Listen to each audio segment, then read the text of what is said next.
அனைவருக்கும் காலை வணக்கம். தேர்தல் காலகட்டம். தேர்தல் காலத்தில் வந்து தமிழ்நாட்டு முதல்வர், திராவிட மாடல் முதல்வர் தலைமையில் திமுகவோட மதசார்பற்ற முற்போக்கு கூட்டணி களம் அமைத்திருக்கு. தலைவர் வந்து அருமையான ஒரு சாதனை படைத்த ஒரு மாபெரும் ஆட்சியை வந்து இந்த இந்திய துணை மட்டும் இல்லை, இந்த உலகமே வியக்கும் அளவுக்கு தமிழ்நாடு வந்து சமூக பொருளாதாரத்தில் வந்து உயர்த்திருக்கார். அதுக்காக பல்வேறு குறியீடுகள் வந்து நம்ம எடுத்துக்காட்டாக சொல்லலாம். அனைத்து துறையிலும் வந்து மாபெரும் வளர்ச்சி, இயந்த வளர்ச்சி, பரவலாக்கப்பட்ட வளர்ச்சி. தமிழ்நாடை வந்து கல்வி தளத்தில், மருத்துவ தளத்தில், தொழில் முதலீடுகளில், பிறகு கட்டுமானங்களில் தமிழ்நாடு வந்து வரலாறு காணாத வளர்ச்சியை பெற்றிருக்கு. சர்வதேச நாடுகள் கொடுக்கிற பல்வேறு ஆய்வாளர்கள் கொடுத்த ஆய்வுகளும், பல்வேறு நிருபர்கள், முக்கியமாக இந்திய துணைக்கண்டத்தில் பெரிய பெரிய பத்திரிகை நிருபர்கள் பல ஆய்வுகள் கொடுத்து ஒவ்வொரு மாநிலத்துக்கும் பன்முகத்தன்மையில் வந்து எந்த மாநிலம் சிறப்பாக விளங்குறதுன்னா அது நம்பர் 1 ஸ்டேட், சூப்பர் ஸ்டேட் என்று தமிழ்நாட்டை வந்து பெருமை சாற்ற விஷயத்தை வந்து நம்மளோட திராவிட மாடல் முதல்வரோட ஆட்சியை வந்து சிறப்பாக வந்து சொல்லிட்டு இருக்காங்க. தமிழ்நாட்டு மக்கள் பொறுத்த வரைக்கும் சீக்கிரம் தேர்தல் வைங்க, நாங்கள் ரெடியாக இருக்கோம், வாக்கு போடுறதுக்கு ரெடியாக இருக்கோம். திராவிட மாடல் ஆட்சி 2.0 லோடிங் என்ற அடிப்படையில் வந்து தமிழ்நாட்டு முதல்வருக்கு வாழ்த்துடன் வாக்களிக்க மக்கள் தயாராகி விட்டார்கள். எதிர்த்தரப்பில் வந்து ஏற்கனவே மக்களால் நிராகரிக்கப்பட்ட கூட்டணி நிற்கிறாங்க. அதே பாஜக கூட்டணி, என்டிஏ தலைமையிலான கூட்டணி, டெல்லி கூட்டணி கூட சொல்லலாம். அங்கே வந்து பாஜக, அதிமுக, பாமக, பிறகு டிடிவி அவர்கள் வந்து இந்த கூட்டணி அமைச்சிருக்காங்க. ஆனால் தமிழ்நாடு மக்கள் மதவாத சக்திகளும் பிரிக்கும் சக்திகளும் நம் தமிழ்நாடு முன்னேற்றத்தை வந்து தடுக்கும் சக்திகளை வந்து எதிர்த்து தான் களம் அமைச்சு நிற்கிறாங்க. ஏன்னா இந்த தேர்தல் என்பது வந்து மாநில உரிமைகளுக்கான தேர்தல். இந்த தேர்தல் வந்து தமிழர்களோட சுயமரியாதைக்கான தேர்தல். இந்த தேர்தல் தமிழ்நாடோட பண்பாடு, தமிழ்நாடு கலாச்சாரத்தை யார் பாதுகாப்பு தேர்தல். இந்த தேர்தல் தொடர்ச்சியாக ஒற்றையாட்சி முறையும் ஒன்றை அரசோட திணிப்பு, ஒன்று அவங்களோட மொழி திணிப்பு, பண்பாட்டு திணிப்பு, மதவாத கொள்கை உள்ள அடிப்படை உள்ள ஒரு கொள்கையை வந்து திணிக்கும் முயற்சி ஈடுபடுற ஒரு சக்திகளுக்கும் மக்கள் சமத்துவமாக சகோதரத்துவத்தோட சமூக பொருளாதாரத்தை உயர்ந்து நிற்கும் ஒரு ஆட்சி முறைக்காக திமுக தலைமையிலான மதசார்பற்ற முற்போக்கு கூட்டணி என் தலைமையிலுக்காக மக்கள் வந்து வாக்களிக்க காத்துக்கொண்டு இருக்கிறாங்க. இன்னும் வரும் காலங்களில் இன்னும் தேர்தலோட விவாதங்கள், தேர்தலோட பிரச்சாரங்கள் ரொம்ப வேகப்படுத்துவோம். திமுக வந்து கிட்டத்தட்ட ஒரு ஓராண்டு காலமே தேர்தல் காலத்தை வந்து தயார்படுத்திட்டு இருக்கோம். பல்வேறு திட்டங்கள் மூலம் பலப்படுத்தி கழகத்தின் உடன்பிறப்புகள் வந்து ஓரணியில் தமிழ்நாடு, வெல்வம் தமிழ் பெண்கள், பிறகு நம்மளோட துணை முதல்வர் தலைமையில் இளைஞரணி மாநாடுகள், மகளிரணி மாநாடுகள், இப்போது திருச்சியில் நடந்த மாபெரும் மாநாடுகள். உங்களுக்கு தெரியும், எல்லா மாநிலத்திலும் எஸ்ஐஆர் வந்து எவ்வளோ பேர் குளறுபடிகள் நடந்து கொண்டிருக்கிறது. திராவிட முன்னேற்ற கழகம் என்ற அரசியல் கட்சி வந்து தேர்தல் கமிஷனுக்கு உதவியாக எஸ்ஐஆர் வேலை வந்து துரிதமாக முடிச்சு கொடுத்ததெல்லாம் நீங்கள் பார்த்துருப்பீங்க. அதனால் வந்து we are always ready, people are ready. அதனால் நாங்கள் வந்து 200க்கும் மேற்பட்ட தொகுதியில் சக்ஸஸ்ஃபுல்லாக ஜெயிச்சு திராவிட மாடல் 2.0 தலைவர் தலைமையில் முத்துவேல் கருணாநிதி ஸ்டாலின் என்ற ஒரு மந்திர வார்த்தை இல்லை, மக்களோட வார்த்தை, மக்களோட உணர்வுபூர்வமான வார்த்தை, தலைமையை வந்து வாழ்த்தி மக்கள் வந்து திமுகவை மாபெரும் வெற்றி பெற வைப்பார்கள்.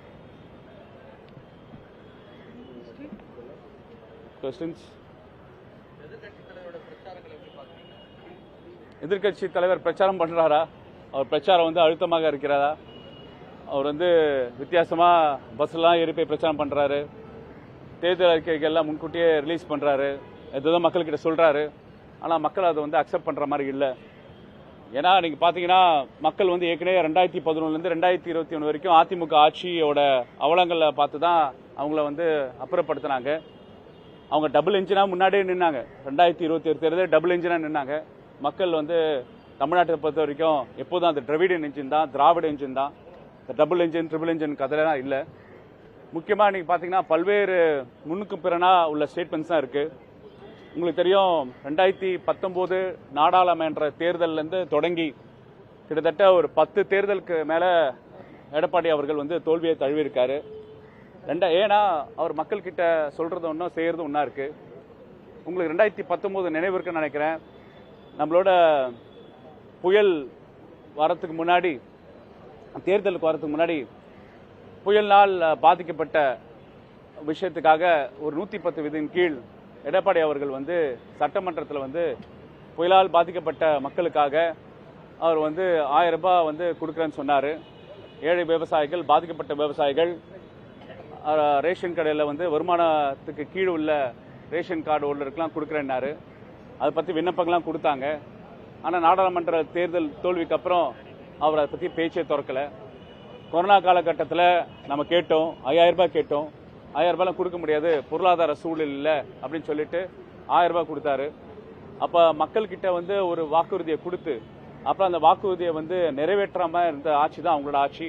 அதனால தான் அவர் வந்து இப்போ கூட நாங்கள் வந்து 2021 வென்றதுக்கு அப்புறம் மகளிர் உரிமை தொகை எப்படி செயல்படுத்துவீங்க, நிதி நிலைமை எல்லாம் மோசமாக இருக்கே, அதெல்லாம் பாசிபிளே இல்லைன்னு சொன்னவர் தான் எடப்பாடி அவர்கள். பல பேட்டிகள் உங்களுக்கு தெரியும். ஆனால் உரிமை தொகையை வந்து தமிழ்நாட்டு முதல்வர் 1,31,31,00,000 மக்களுக்கு மாதம் மாதம் முத்தமிழ் கலைஞர் மகளிர் உரிமை தொகையை கொடுத்துருக்கோம். அந்த உரிமை தொகையோட வெற்றியை வந்து நாங்கள் வந்து திட்டக்குழுவில் பல்வேறு ஆய்வுகள் பண்ணோம். பெண்களோட சுயமரியாதையும் பெண்களோட பொருளாதார சுயசார்புக்கும் அடிப்படையாக இருந்திருக்கு மகளிர் உரிமை தொகை. இப்போ பொங்கலுக்கு வந்து 3000 ரூபாய் பொங்கல் பரிசு திராவிட மாடல் ஆட்சி தமிழ்நாட்டு முதல்வர் கொடுத்தாரு. அதுக்கப்புறம் 5000 ரூபாய் வந்து இந்த கோடைக்கால வெப்பத்துக்காக கோடைக்கால முன்னெச்சரிக்கை நடவடிக்கை 5000 ரூபாய் கொடுத்தாரு. இப்போ இந்த ஈரான் போர் சூழலில் இப்போ அந்த 5000 ரூபாய் மிகவும் பயனுள்ளதாக மக்களுக்கு இருக்கு. ஏன்னா நம்ம தமிழ்நாட்டு முதல்வர் ஒரு தீர்க்கதரிசியாக இருக்காரு. ஒரு போர் சூழலில் நடந்திருக்கல பல்வேறு விலைவாசி ஏற்றத்தை வந்து ஒன்றிய அரசு கட்டுப்படாத சூழலில் இருக்கனால ஏழை எளிய மக்கள் பாதிக்கப்படாததுக்காக அந்த 5000 ரூபாய் வந்து மிகவும் பயனுள்ளதாக மக்கள் உணர்ந்து நிற்கிறாங்க. ஸோ அப்போ மக்களுக்காக எப்பொழுதும் பயணிக்கிற அரசு திராவிட மாடல் அரசு, திமுக அரசு.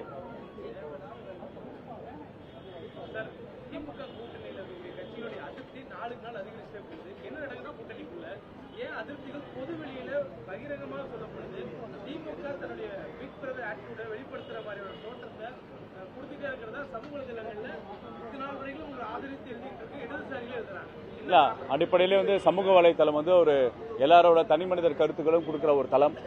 அதுவே அந்த கட்சியின் பிரதான குரலாக ஏற்றுக்கிறத வந்து ஒரு பார்வையாக பார்க்கணும். நம்ம நின்று கொண்டு இருக்கிறது அண்ணா அறிவாலயம் ஹெட் குவார்ட்டர்ஸ் பேசுகிறோம். சுமூகமாக அனைத்து கூட்டணி கட்சி தலைவர்களும் தமிழ்நாட்டு முதல்வர் அமைக்கும் வியூகத்துக்கு வந்து முழுமையாக ஒத்துழைப்பு கொடுக்கறதான விஷயம்தான் ஒவ்வொரு நாளும் வந்து கையெழுத்து போட்டு பண்ணுற விஷயங்கள் பார்த்துருக்கலாம். நீங்கள் அதிருப்தின்னு சொல்கிறீங்க. ஆனால் நல்ல ஒரு பலமான கூட்டணியை வந்து காங்கிரஸை கையாண்ட விதமும், தேமுதிக கையாண்ட விதமும், விடுதலை சிறுத்தைகள் கையாண்ட விதமும், இடதுசாரி தோழர்கள் வந்து கையாண்ட விதமும் அனைவரும் மகிழ்ச்சியாக ஒப்புக்கொண்டு தான் கையெழுத்து போட்டிருக்காங்க. அனைவரும் தெளிவாக இருக்காங்க. ஏன்னா இது ஒரு கொள்கைக்கு அடிப்படையில் கூட்டணி. நீங்கள் பிக் பிரதர் ஆட்டிடியூட் அப்படின்னு நீங்கள் சொல்கிற விஷயம் அப்படின்னு நான் பார்த்தேன்னா அது பிரதர்லி ஆட்டிடியூட் அப்படின்னு சொல்லலாம். ஒரு சகோதரத்துவ உணர்வு தான் சொல்லலாம். அந்த சகோதரத்துவ உணர்வு அடிப்படையில் மதவாத சக்திகள் எக்காரணம் கொண்டும் தமிழ்நாட்டில் மறைமுகமாகவும் நேரடியாகவும் ஊன்றக்கூடாது என்ற தெளிவு வந்து அனைத்து கூட்டணி கட்சிக்கு தலைவர் இருக்கு. இணைந்து வெற்றி வாகை சூடுவதற்கான தளம் அமைக்கிற விஷயங்கள் இருக்கும். ஒரு தேர்தல் அரசியல் கூட்டணி நடக்கும் போது பல வகை விவாதங்கள் வரும்.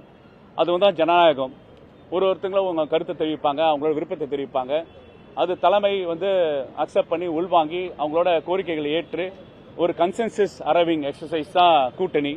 அந்த கன்சென்சஸ் அரைவிங் எக்ஸசைஸ்ல தமிழ்நாட்டு முதல்வர் தான் தமிழ்நாட்டோட அரசியல் வரலாறுலேயே நீண்டதோறு ஒரு கூட்டணியை வந்து கட்டுக்கோப்பாக வைத்திருக்கிறார். நீங்க 2019 இந்த கூட்டணி உருவான தளம், கூட்டணிக்கு ஆள்கள் உள்ள வந்திருக்காங்க தவிர யாரும் கூட்டணி விட்டு வெளியேறதுக்கான தன்மை இல்லை.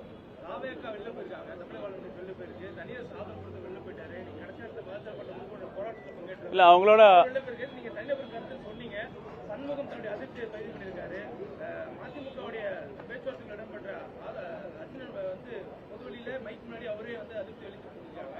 இடதுசாரிகளுக்கு ஆதரவு கொடுக்கிறோம், வலதுசாரி எதிர்க்கிறோங்கிற ஒற்றை இலக்கில் நின்றுட்டு இடதுசாரி சிந்தனையான எல்லாத்தையுமே வலுவிலக்க வைக்கிறதா தான் திமுகவுடைய இந்த தொகுதி பங்கீட்டு பேச்சுவார்த்தை அமைந்திருக்குங்கிறத அவங்களே வெளிப்படைய சொல்லியிருக்காங்க. திரும்ப அறிக்கையில சொல்லியிருக்காரு, கமலுக்கு சீட்டு கொடுக்காதனால, அவருடைய சின்னத்தில் கொடுக்காதனால அவர் சீட்டே வேணாம்னு சொல்லியிருக்காரு.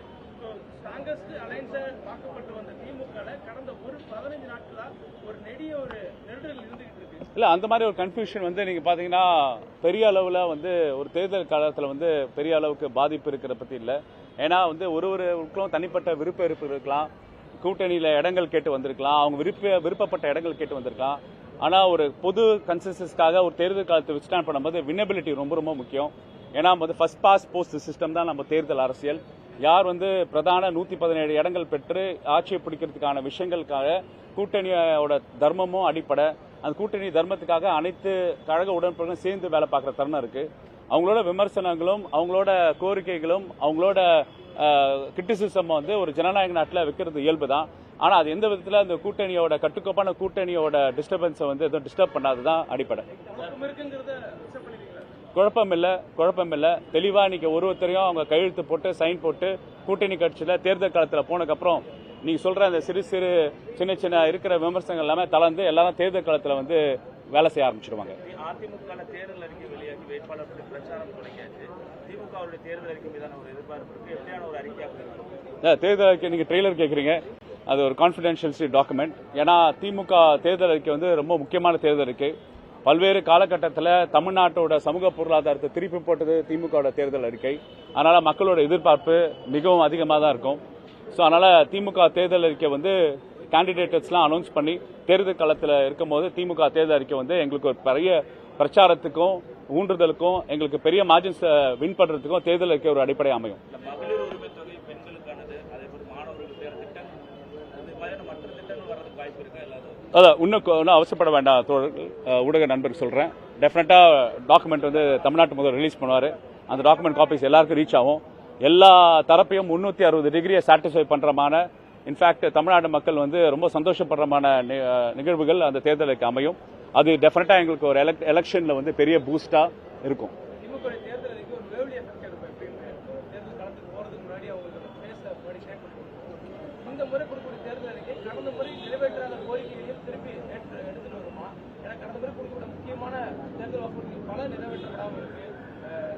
லைக்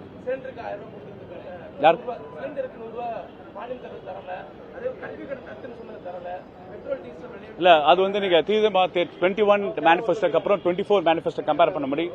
எதெல்லாம் ஒன்றிய அரசோட அடிப்படைக்காக உள்ள விஷயங்கள் வந்து இந்தியா கூட்டணி அமைஞ்சா சில கோரிக்கைகள் நிறைவேற்றுறதுக்கான தலைமை இருக்கு. நான் கிட்டத்தட்ட தேர்தல் அறிக்கை குழுல பார்லமெண்ட் குழுல இருந்து இப்ப இருக்கிற சட்டமன்ற தேர்தலுக்கான குழுல இருக்கேன். 2021 505 வாக்குறுதிகளை கிட்டத்தட்ட 404 வாக்குறுதிகளை நிறைவேற்றி கிட்டத்தட்ட 85% வாக்குறுதிகளை நிறைவேற்றுதான் திமுகவோட திராவிட மாடல் ஆட்சி. நீங்க சொல்ற சில கோரிக்கைகள் வந்து ஒன்றிய அரசோட ரெசல்யூஷனும் ஒன்றிய அரசோட பார்லிமெண்ட் லெஜிஸ்லேஷன் தடைகளா இருக்கனால காரணத்தினால அதை நிறைவேற்ற சூழல வந்து அதுவே நாங்க வெளிப்படையாவே நாங்க சொல்லியிருக்கோம். எங்களோட சக்சஸ் பெர்சன்டேஜ் 85%. ஆனா அதே 2011 to 2016 வந்து 2016ல இருந்து 2021 இப்ப 2016ல ஏடிஎம்கே கொடுத்த மேனிஃபெஸ்டோட கன்வர்ஷன் ரேட் பார்த்தீங்கன்னா 33% கூட கிடையாது. அப்ப திமுக வந்து சொன்னதை செய்யும், அதுக்கு மேலேயும் வந்து முற்போக்குத்தனத்துல அவங்க கொடுத்த வாக்குறுதிகளை மக்களை நிறைவேற்றும். அதுதான் தமிழ்நாட்டு மக்களுக்கும் திமுக உள்ள உறவு. அந்த ட்ரஸ்ட் வந்து தமிழ்நாட்டு முதல்வருக்கு அதிகமா இருக்கு என்று சொல்றேன் நான். ஒரு கிரெனியோ இன்ஸ்டிடியூட் ஒரு இன்ஸ்டிடியூட் வந்து ஆய்வு பண்ணாங்க. எப்பனா 89ல ராஜீவ்காந்தி அசாசினேஷனுக்கு முன்னாடி ஒரு ஆய்வு பண்ணாங்க. தமிழ்நாட்டு மக்கள் தலைமைகளுக்கு எவ்வளவு விழுக்காடு ஓட்டு போடுவாங்கன்னு என்று. கட்சிக்கு அப்பாற்பட்டு தலைவர்களுக்கான ஓட்டு வந்து தமிழ்நாட்டு எப்போதும் 8ல இருந்து 15 விழுக்காடு இருக்கும். அப்ப அந்த நம்பிக்கை ட்ரஸ்ட் பெற்று இன்னைக்கு தமிழ்நாட்டு முதல்வர் வந்து வலம் வந்துட்டு இருக்கார். அந்த 8 to 15% ஒரு டவரிங் பர்சனாலிட்டியாக அவரோட ஸ்டேச்சருக்காக அவர் சொன்ன வார்த்தைகளுக்காக நம்பகத்தன்மையோட இந்த தேர்தல் வந்து வாக்குறுதிகள் நிறைவேற்றி இந்த மேனிஃபெஸ்டோ வந்து play a very dramatic role.